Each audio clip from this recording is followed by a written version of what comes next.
इस CCTV footage में हम देख सकते हैं कि कुछ लोग एक विदेशी टूरिस्ट लड़की को जबरन कहीं ले जाने की कोशिश कर रहे हैं।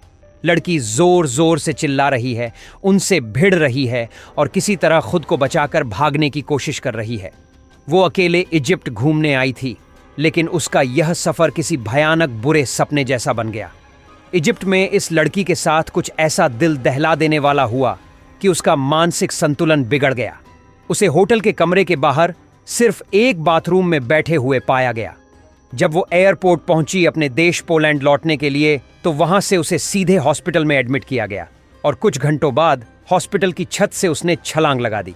यह केस पोलैंड की मीडिया में सबसे रहस्यमय और परेशान कर देने वाले मामलों में से एक माना गया है। तो आइए जानते हैं इस चौंकाने वाली घटना के बारे में। द केस ऑफ मैगडेलिना जू। मैगडेलिना जू का जन्म 19 सितंबर 1990 को पोलैंड के एक छोटे से शहर बोक्टिनिया में हुआ था। यह एक छोटा सा टाउन है जिसकी कुल आबादी महज 15,000 के करीब है। हालांकि मैगडेलिना शुरू से ही बेहद महत्वाकांक्षी और स्वतंत्र सोच वाली लड़की थी। इसलिए जैसे ही वह 17 साल की हुई, उसने बेहतर पढ़ाई और करियर के मौके पाने के लिए राक्लो शहर का रुख किया। उसे अक्सर एक टॉल ब्लॉन्ड और कॉन्फिडेंट महिला के तौर पर जाना जाता था, जो अपने सपनों को लेकर पूरी तरह से डेडिकेटेड थी। मैगडेलिना की नीली आंखें और खास लुक्स की वजह से लोग अक्सर कहते थे कि वो एक रेयर ब्यूटी है। बचपन से ही उसका सपना था मॉडल बनने का, और इसी सपने को पूरा करने के लिए वो नियमित रूप से जिम जाती थी, खुद को फिट रखती थी और उसकी बॉडी भी काफी एथलेटिक थी, जो मॉडलिंग के लिए बिल्कुल परफेक्ट मानी जाती थी। इसी दौरान उसने पोल डांसिंग भी सीखनी शुरू की, जिससे उसकी फिटनेस और एक्सप्रेशन दोनों में निखार आया। लेकिन जैसे ही उसने मॉडलिंग की दुनिया में एंट्री ली, उसे एहसास हुआ कि ये दुनिया जितनी बाहर से चमकदार दिखती है, अंदर से उतनी ही काली और डरावनी भी है। किसी भी प्रोफेशन की जब हम सिर्फ बाहर से झलक देखते हैं तो सब कुछ परफेक्ट लगता है, लेकिन जैसे ही हम उसके अंदर जाते हैं, असली और अक्सर दर्दनाक सच्चाई सामने आने लगती है। मैगडेलिना ने जब मॉडलिंग की दुनिया में कदम रखा, तो जल्द ही उसे एहसास हुआ कि वहां सिर्फ लुक्स और टैलेंट ही काफी नहीं है। इस इंडस्ट्री में आगे बढ़ने के लिए उसे पार्टियों का हिस्सा बनना पड़ता, जहां हार्ड ड्रिंक्स, ड्रग्स और कैजुअल रिलेशनशिप्स आम बात थीं। उसने देखा कि उसके आसपास की कई मॉडल्स इसी तरह नेटवर्क बना रही थीं। लेकिन मैगडेलिना इन सब चीजों से दूर रहना चाहती थी। उसने अपने आत्मसम्मान को ज्यादा अहमियत दी और तय किया कि अगर इस फील्ड में टिकने के लिए खुद को बदलना पड़े, तो वो उस करियर को ही छोड़ देगी। उसने अपनी खुशी और शांति को चुना और मॉडलिंग छोड़ दी। आगे चलकर वह कॉस्मेटोलॉजी की तरफ मुड़ी, जहां वो पूरी तरह खुद को एक्सप्रेस कर सकती थी। और सिर्फ 22 साल की उम्र में ही उसने अपना खुद का ब्यूटी सैलून खोल लिया, एक ऐसा सपना जिसे उसने अपने दम पर पूरा किया। साथ ही मैगडा ने अपनी स्किल्स को और भी आगे बढ़ाते हुए डाइटिशियन की डिग्री के लिए बैचलर्स कोर्स ज्वाइन किया था। फिटनेस ट्रेनिंग के दौरान उसे न्यूट्रिशन की जो समझ मिली थी, उसने उसी नॉलेज को एक प्रोफेशन में बदल दिया और पार्ट टाइम न्यूट्रिशनिस्ट के तौर पर काम करने लगी। इस तरह उसके पास कमाई के कई रास्ते थे, एक कॉस्मेटोलॉजिस्ट, न्यूट्रिशनिस्ट और फिटनेस एक्सपर्ट के रूप में। इसी दौरान उसकी जिंदगी में प्यार भी दस्तक देता है। एक नाइट क्लब में कॉन्सर्ट के दौरान उसकी मुलाकात मार्कस से हुई, जो एक हेयर ड्रेसर था। दोनों की केमिस्ट्री काफी जल्दी बनी और जल्द ही उन्होंने सगाई कर ली। मैगडा इन दिनों बेहद खुश थी। करियर में स्टेबिलिटी थी, रिलेशनशिप में प्यार था और ऊपर से मार्कस का बर्थडे भी आने वाला था। वो उसे एक खास सरप्राइज देना चाहती थी, जिसे लेकर वो बहुत एक्साइटेड थी। तो मैगडा एक ट्रैवल एजेंसी रेनबो टूर्स पर गई और वहां से इजिप्ट का एक हॉलिडे पैकेज बुक किया, जिसकी कीमत करीब 1000 यूरोज थी। उसकी और मार्कस की फ्लाइट 25 अप्रैल 2017 को मंगलवार की रात 8:20 पर पोलैंड से इजिप्ट के लिए थी। चूंकि पोलैंड और इजिप्ट की दूरी ज्यादा नहीं है, इसलिए वहां के गर्म मौसम और खूबसूरत रेड सी को देखने के लिए पोलैंड से काफी टूरिस्ट इजिप्ट जाते हैं। मैगडा ने इस ट्रिप को एक सरप्राइज की तरह प्लान किया था, लेकिन यही सरप्राइज एक बड़ी चूक बन गया। जिस दिन उनकी फ्लाइट थी, उसी दिन दोपहर करीब 1:30 पर मैगडा ने पहली बार मार्कस को इस ट्रिप के बारे में बताया, जब उड़ान में सिर्फ 7 घंटे बाकी थे। जैसे ही उसने ये खबर दी, मार्कस ने कहा कि मैगडा को ट्रिप बुक करने से पहले उससे बात कर लेनी चाहिए थी, क्योंकि उसका पासपोर्ट सिर्फ 4 महीने बाद एक्सपायर होने वाला था, जबकि इजिप्ट जाने के लिए पासपोर्ट में कम से कम 6 महीने की वैलिडिटी जरूरी होती है। मैग्डा ने इस ट्रिप पर अपनी काफी सेविंग्स खर्च की थी और वह किसी और के साथ नहीं, सिर्फ मार्कस के साथ ही जाना चाहती थी। लेकिन अब टिकट्स का कोई इस्तेमाल नहीं रह गया था। वह ये टिकट्स अपने पेरेंट्स को भी नहीं दे सकती थी क्योंकि उनके पास तो पासपोर्ट ही नहीं था।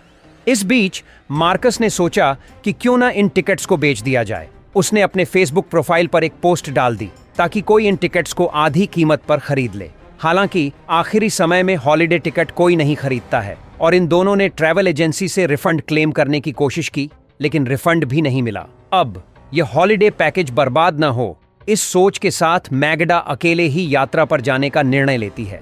मार्कस उसे एयरपोर्ट छोड़ने आता है। मैग्डा को दिल से अच्छा नहीं लग रहा था क्योंकि ये उसकी मेहनत की कमाई थी, लेकिन पैसे को बर्बाद होते देख वह अकेले यात्रा करने का निर्णय ले लेती है। वो मार्कस से गले मिलकर बहुत देर तक रोती है, जैसा कि एयरपोर्ट के गवाहों ने बाद में बयान दिया था। आखिरकार वह फ्लाइट में सवार हो जाती है और उसकी बगल वाली सीट पर जो लड़की बैठी थी वो भी इजिप्ट के उसी होटल में जा रही थी जहां मैग्डा जा रही थी और फ्लाइट के दौरान उनकी दोस्ती काफी गहरी हो गई। आखिरकार मैग्डा का प्लेन हरगाड़ा इजिप्ट में लैंड करता है। यह घटना बुधवार को 12:30 के आसपास हुई, यानी लगभग आधी रात के समय। मैग्डा का होटल मारसा आलम में था, जो यहां से करीब 286 किलोमीटर दूर था। करीब 3 बजे वह अपने होटल पहुंच जाती है। इस होटल की 4 स्टार रेटिंग था और इसका नाम था 3 corners equinox beach resort Abu दबाब। यह एक ऑल इंक्लूसिव होटल था, यानी पैकेज में सभी सेवाएं शामिल थीं। फ्लाइट में उसकी जो फ्रेंड बनी थी वह साथ में पूल पार्टी करती है और कुछ हल्के ड्रिंक्स भी लेती है। लेकिन थोड़ी ही देर बाद उसकी फ्रेंड ने मैग्डा से डिस्टेंस बना लिया और उससे संपर्क तोड़ लिया। ऐसा इसलिए हुआ क्योंकि मैग्डा अचानक से बहुत अजीब व्यवहार करने लगी थी। वह रिजॉर्ट में गोल गोल घूम रही थी और तेज धूप में भारी ट्राउजर्स पहनकर चल रही थी। मैग्डा का ट्रेवल गाइड महमूद खेरी, जिसे वे रेजिडेंट भी कहते थे क्योंकि वह वहीं का लोकल था, पोलिश भाषा भी जानता था।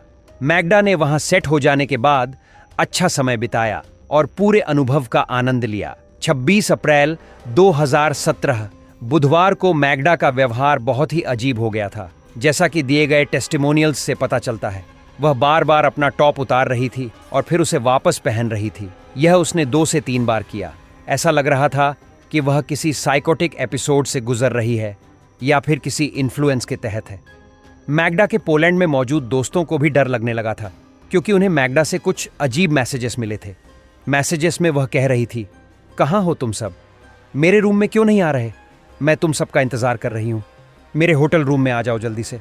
तुम लोग पूल में क्यों नहीं आ रहे? मैग्डा के दोस्तों को अब समझ में आया कि शायद उसे ऐसा लग रहा था कि वे सभी उसके साथ इस ट्रिप पर आए हैं।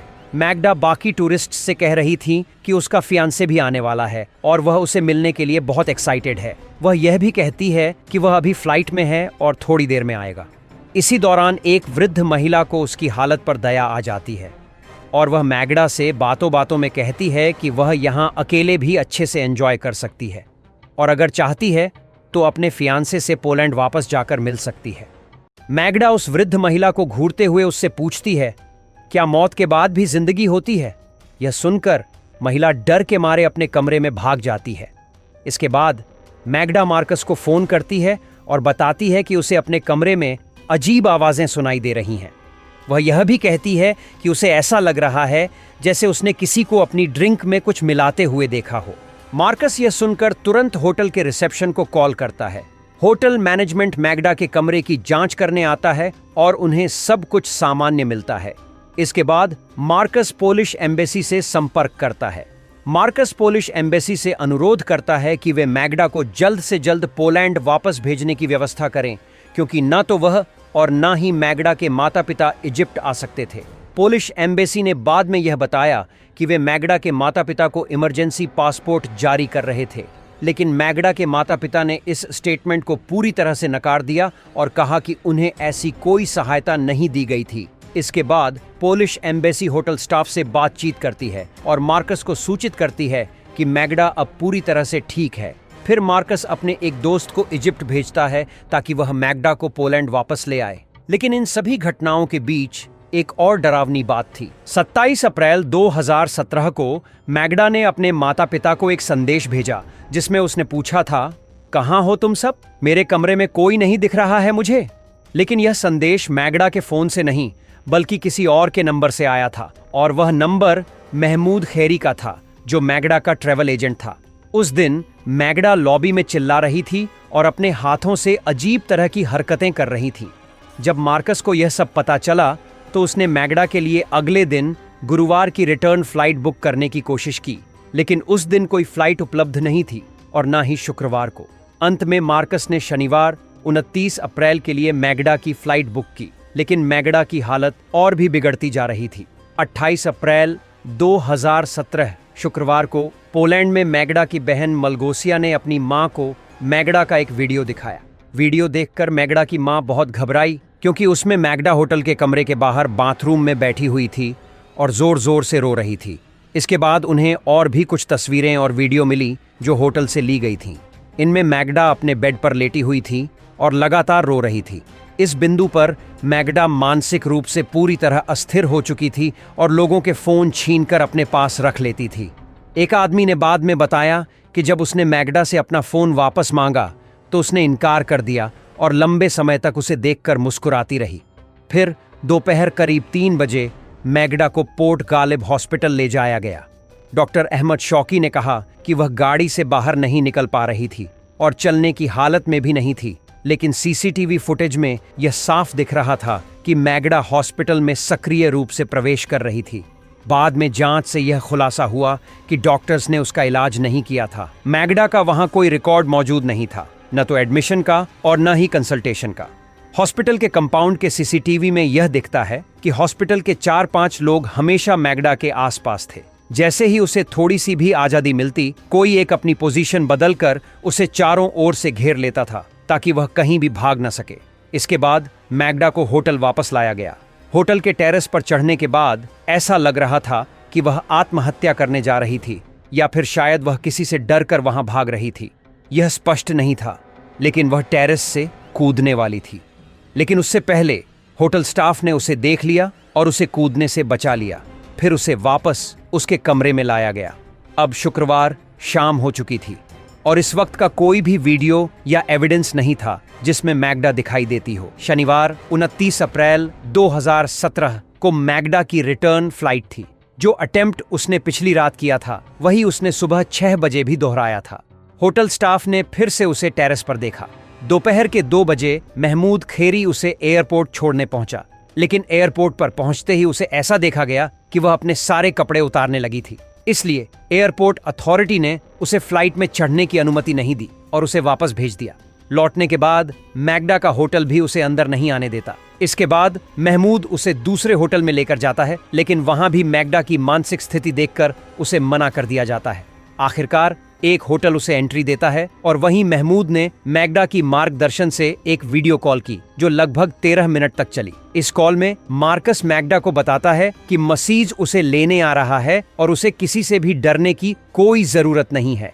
हालांकि इस वीडियो कॉल के दौरान मैगडा काफी डरी हुई नजर आती है। वो मार्कस से कहती है, ये बेकार है, मैं यहाँ से वापस आ गई हूँ, वो मुझे अलग अलग रास्तों से ले जा रहे हैं, प्लीज वो मुझसे कुछ करेंगे, मैं आपको नहीं बता सकती, मैं नहीं बोल सकती, मुझे माफ करना। और ये सब कहते हुए मार्कस का दोस्त माइकल इस वीडियो कॉल को रिकॉर्ड कर रहा था। मार्कस ने 2 दिन बाद इस वीडियो कॉल को बोक्तिनिया टीवी पर अपलोड कर दिया। इसके बाद मैगडा को फिर से वापस कालिब हॉस्पिटल ले जाया गया, जहां उसे लगभग 7 बजे व्हील चेयर पर अस्पताल लाया गया। ये कुछ घंटे बाद की रात की सीसीटीवी फुटेज है, जिसमें जो कुछ भी हुआ वह मैगडा के लिए बहुत ज्यादा ड्रामेटिक था। ये आखिरी फुटेज थी जिसमें मैगडा जिंदा दिखाई देती है, क्योंकि इसके बाद वह इस वीडियो में मैगडा काफी आक्रामक तरीके से प्रतिक्रिया देती है, खासकर उस व्यक्ति पर जो चेक वाली शर्ट पहने हुए है। इस दौरान एक आदमी पीछे मुड़कर देखता है, जैसे वह यह जांच रहा हो कि कैमरा कहाँ है। फिर वह अपनी पोजीशन बदलता है, मानो वह कैमरे को छुपाना चाहता हो। यहाँ पर कई चीजें सस्पेंसफुल और कयासपूर्ण लगती हैं। ये व्यक्ति जिसने चेक वाली शर्ट पहनी है शायद मैगडा को किसी तरह से प्रभावित कर सकता है, और ऐसी बातें भी सामने आती हैं कि मैगडा को सिर पर चोट लगी थी। कुछ घंटों बाद 2:50 पर रविवार को डॉक्टर शौकी अपनी पत्नी से अस्पताल में बात कर रहे थे। तभी उनकी पत्नी जोर से चिल्लाती है कि मैगडा कूद गई। डॉक्टर शौकी बाहर आते हैं और उनके सामने मैगडा की लाश पाई जाती है। मैगडा सेकंड फ्लोर से कूद गई थी और 5 बजे उसे एम्बुलेंस में ले जाया गया, जो 286 किलोमीटर दूर हरगाड़ा के अस्पताल में पहुंची। शाम 8 बजे उसे अस्पताल में एडमिट किया गया।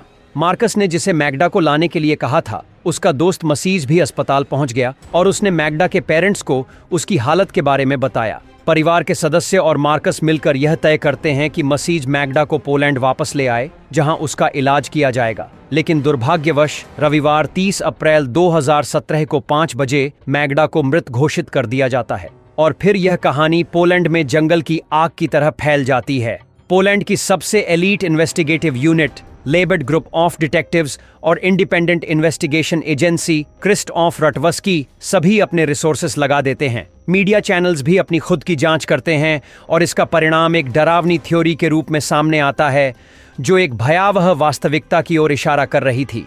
कई थ्योरी सामने आती हैं, लेकिन सबसे ज्यादा मजबूत और विश्वसनीय ये 3 थ्योरी थीं। थ्योरी नंबर 1, मैग्डेलिना एक मानसिक विकार की शिकार हो सकती है। एक मानसिक विकार होता है जिसे बाइपोलर डिसऑर्डर कहा जाता है, जिसमें पेशेंट्स को अक्सर मैनिक एपिसोड होते हैं। बाइपोलर डिसऑर्डर के मैनिक एपिसोड में पेशेंट अक्सर अत्यधिक ऊर्जावान होता है। वह स्पॉन्टेनियस डिसीजन लेता है और कई बार बड़ी मात्रा में पैसे खर्च करता है, जो वह सामान्यतः नहीं करता। इसके साथ ही पेशेंट रियलिटी से पूरी तरह से दूर हो सकता है। मैग्डेलिना के मामले में हम इन सभी लक्षणों को देख सकते हैं। वह अत्यधिक ऊर्जा से भरी हुई थी, इधर उधर दौड़ रही थी, अजीब हरकतें कर रही थी, चिल्ला रही थी और रियलिटी पर उसका नियंत्रण कमजोर हो चुका था। उसे ऐसा लग रहा था कि उसके दोस्त और परिवार भी उसी के साथ हैं, जबकि वह असल में रियलिटी से पूरी तरह से कट चुकी थी। मैगडा शायद अपने मैनिक एपिसोड में थी। इसी कारण उसने बहुत ही रैश और इम्पल्सिव डिसीजन ली। उसने एक महंगा टूर प्लान किया और कई सोर्सेस के अनुसार इसके लिए उसने अपने पेरेंट्स से पैसे भी उधार लिए थे। मार्कस से मिलकर कुछ ही समय में उसने शादी की योजना बना ली थी और फिर अचानक इस ट्रिप का प्लान भी बना लिया।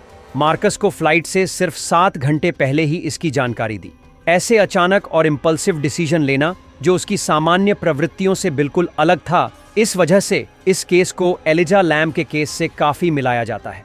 एलिजा लैम एक कनाडियन टूरिस्ट थी, जो भी एक रहस्यमय परिस्थितियों में लॉस एंजेलिस के एक होटल में मृत पाई गई थी। हालांकि मैगडा और एलिजा के केस में एक बड़ा अंतर है। एलिजा लैम को पहले से ही बाइपोलर डिसऑर्डर का इतिहास था और उस दिन वह अपने एक मेनियक एपिसोड से जूझ रही थी, जिसके कारण उसने खुदकुशी का प्रयास किया था।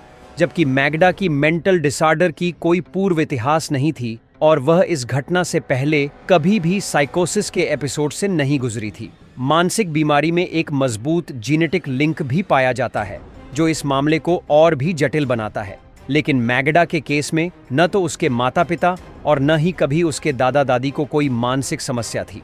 और जब मैगडा एयरपोर्ट पर मार्कस से अलविदा कहती है और यहाँ तक कि जब वह इजिप्ट के रिजॉर्ट में लैंड करती है, तब तक वह पूरी तरह ठीक थी। लेकिन वहां ड्रिंक्स लेने के बाद ही उसे अपनी जिंदगी का पहला साइकोटिक एपिसोड हुआ। इसे मानना बहुत कठिन है। पोलैंड के एक रिटायर्ड कर्नल ऑफ इंटेलिजेंस अपने एक बयान में यह कहते हैं, जो सभी को चौंका देता है। उनके अनुसार शायद मैग्डेलिना का गैंग से जुड़ा हुआ मर्डर हुआ था और यही हमें दूसरी थ्योरी की ओर ले जाता है। महमूद खेरी, जो कि एक रहस्यमय ट्रैवल एजेंट था, इस केस में अभी भी कई सवाल उठते हैं। पोलैंड की पुलिस के पास जो भी जानकारी है, उसे वे विक्टिम के पेरेंट्स के साथ साझा करती हैं।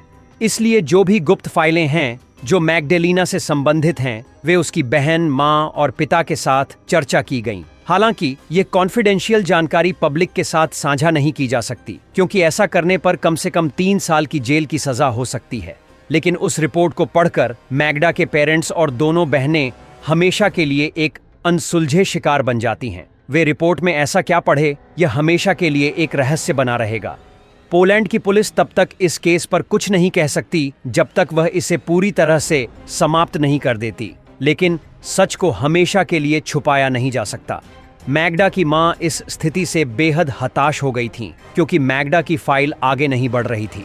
इस वजह से उन्होंने जेल की सजा का रिस्क उठाते हुए मीडिया में कुछ चौंकाने वाली जानकारी एक्सपोज की, जो उन्होंने उस गोपनीय रिपोर्ट में पढ़ी थी। रिपोर्ट में यह खुलासा हुआ कि मैग्डेलिना की ड्रिंक में बिना रिकॉर्ड किए गए मेडिकल ड्रग्स मिलाए गए थे, जिनके सैंपल्स उसकी मृत बॉडी से निकाले गए थे। ये ड्रग्स खात और फलका जैसे पदार्थों के समान थे और इन ड्रग्स के प्रभाव से मैग्डेलिना का व्यवहार पूरी तरह से समझा जा सकता है, जो उसे मानसिक रूप से परेशान और अजीब बना रहा था। इस बिंदु पर महमूद खेरी की भूमिका सामने आती है, क्योंकि वह अकेला ऐसा व्यक्ति था जो मैगडा की सभी जानकारी जानता था और उसके पास एक्सक्लूसिव क्यूज थे जो उसे मैगडा के आसपास रहने का मौका देते थे। महमूद खेरी, जो इस समय फरार है और उसका कोई ठिकाना नहीं है, ने अपनी सोशल मीडिया अकाउंट्स भी डिलीट कर दिए थे। मैग्डेलिना की मौत के बाद महमूद के एक कर्मचारी ने बताया कि हरगाड़ा में महमूद की ऐसी बदनामी थी जिसमें कई लड़कियों के साथ शारीरिक संबंध बनाने की बातें सामने आईं और वह उन लड़कियों को ड्रग्स भी देता था। उस कर्मचारी ने महमूद द्वारा इस्तेमाल किए गए 2 ड्रग्स के नाम बताए जो मैगडा को दिए गए थे, ट्रेमिडोल और रुतक्वस्की। इन ड्रग्स को लेकर इन्वेस्टिगेट्स ने अपनी वेबसाइट पर महमूद के बारे में समीक्षाएं आमंत्रित की। प्रभावित पक्षों से इन समीक्षाओं में एक लड़की ने लिखा कि वह अपने पति के साथ इजिप्ट घूमने आई थी और ड्रिंक लेने के बाद उसे बहुत उल्टियां होने लगी। उसे अपनी वास्तविकता पर सवाल उठाने लगे और उसे शक हुआ कि इस सब में महमूद का हाथ हो सकता है। किसी तरह वह और उसके पति वहां से बचकर निकल गए। दूसरी समीक्षा में एक महिला ने बताया कि महमूद ने उसे फेसबुक पर फ्रेंड रिक्वेस्ट भेजी थी और एक संबंध शुरू करने की कोशिश की थी, जिसे उस महिला ने मना कर दिया। फिर अगली बार महमूद ने एक साइकोपैथ जैसी हरकत की और उस महिला की सभी तस्वीरें फेसबुक से डाउनलोड कर ली। उस लड़की ने महमूद को ब्लॉक कर दिया था क्योंकि उसने एक एक करके उसकी निजी तस्वीरें भेजनी शुरू कर दी थीं। ऐसा भी माना जाता है कि मैग्डेलिना ने कई बार महमूद के बारे में शिकायत की थी। जब मार्कस का दोस्त मसीज इजिप्ट गया था तो उसने महमूद के चेहरे पर कई नाखूनों के निशान देखे थे। एक बार जब मैगडा मार्कस से वीडियो कॉल कर रही थी तो उसके पास अपना फोन नहीं था और महमूद और उसके लोग वहीं खड़े थे। वह महमूद के फोन से बात कर रही थी, लेकिन असल में उस फोन को भी मैगडा के हाथ में नहीं दिया गया था। पूरी वीडियो कॉल के दौरान उस फोन को कोई और ही पकड़े हुए था। महमूद ने मार्कस को वीडियो कॉल के दौरान चैलेंज किया और काफी घिनौनी बातें कहीं। साथ ही मार्कस की मर्दानगी पर भी सवाल उठाए और हंसने लगा। वीडियो कॉल के दौरान मार्कस ने बार बार मैग्डेलिना से पूछा कि उसकी हालत के लिए जिम्मेदार कौन है, लेकिन मैगडा का जवाब था कि वह यह नहीं बता सकती, वह सिर्फ अपने फोन से बता सकती है। मैगडा ने यह भी कहा कि वह जीवित वापस नहीं आएगी, लेकिन जब मार्कस ने बार बार पूछा कि यह सब किसने किया तो उसने सिर्फ एक लेटर एम का जवाब दिया। एम से महमूद, मैग्डेलिना, मार्कस का दोस्त मसिज और वो दोस्त माइकेल भी था जिसने वीडियो कॉल रिकॉर्ड किया। लेकिन महमूद के बारे में जो रिपोर्ट की गई वह यह थी कि उसने मैग्डेलिना के साथ क्या किया था। इसका सबसे चौंकाने वाला और डरावना जवाब तब मिला जब मैग्डेलिना के फोन की लोकेशन ट्रैक की गई। जब हमें पता चला कि गुरुवार शाम को मैगडा को होटल से कहीं और भेजा गया था, तो बाद में फोन की लोकेशन से यह स्पष्ट हुआ कि वह जगह किसी लैंड पर नहीं थी, बल्कि वह लोकेशन समुद्र के अंदर थी, रेड सी में करीब 20 किलोमीटर दूर शिप पर। शायद उसे वहां ले जाया गया था और वहां उसे कई पुरुषों द्वारा रेप किया गया था। इसके बाद अगले दिन मैगडा की एक वीडियो सर्कुलेट हुई जिसमें वह अपने कमरे के बाहर रो रही थी और फिर बाथरूम में अपने बेड पर लेटी हुई थी। मैगडा की पोस्टमार्टम फॉरेंसिक रिपोर्ट से यह सामने आया कि उसकी शरीर पर कई पुरुषों के स्पर्म जैसे पदार्थ पाए गए थे, जैसा कि लैम्बर्ट इन्वेस्टिगेट्स की रिपोर्ट में कहा गया था। मेडिकल डॉक्टर मिरेक अहमद ने पुष्टि की कि उसे डे ट्रैप ड्रग्स दिए गए थे, जिसके बाद उसका शोषण किया गया और फिर उसकी हत्या कर दी गई। यह अब तक की सबसे चौंकाने वाली जानकारी है जो सामने आई है। इस केस में इतनी सारी रहस्यमय बातें हैं कि हम इन्हें एक ही वीडियो में कवर नहीं कर सकते। हम इस केस से जुड़ी बाकी मिस्ट्री को अगली वीडियो में उजागर करेंगे, क्योंकि यह सिर्फ एक सुसाइड नहीं बल्कि एक सोची समझी हत्या थी। क्या था वह जो ऑटोप्सी रिपोर्ट में था और जिस घिनौने सच को इजिप्शियन अथॉरिटीज छुपाना चाहती थीं? यह सब हमें तीसरी थ्योरी की ओर ले जाएगा, जो सबसे सिनिस्टर और अंधेरे सच की तरफ इशारा करती है, मैगडा के बॉयफ्रेंड मार्कस से जुड़ी हुई। कैसे यह पहली बार नहीं था जब किसी ने रहस्यमय तरीके से आत्महत्या की, बल्कि यह एक पैटर्न था। हमारी अगली वीडियो में हम मार्कस के अतीत को जांचेंगे, जो इस केस को देखने का पूरा नजरिया बदल देगा। बस आज के लिए इतना ही और देखने के लिए धन्यवाद।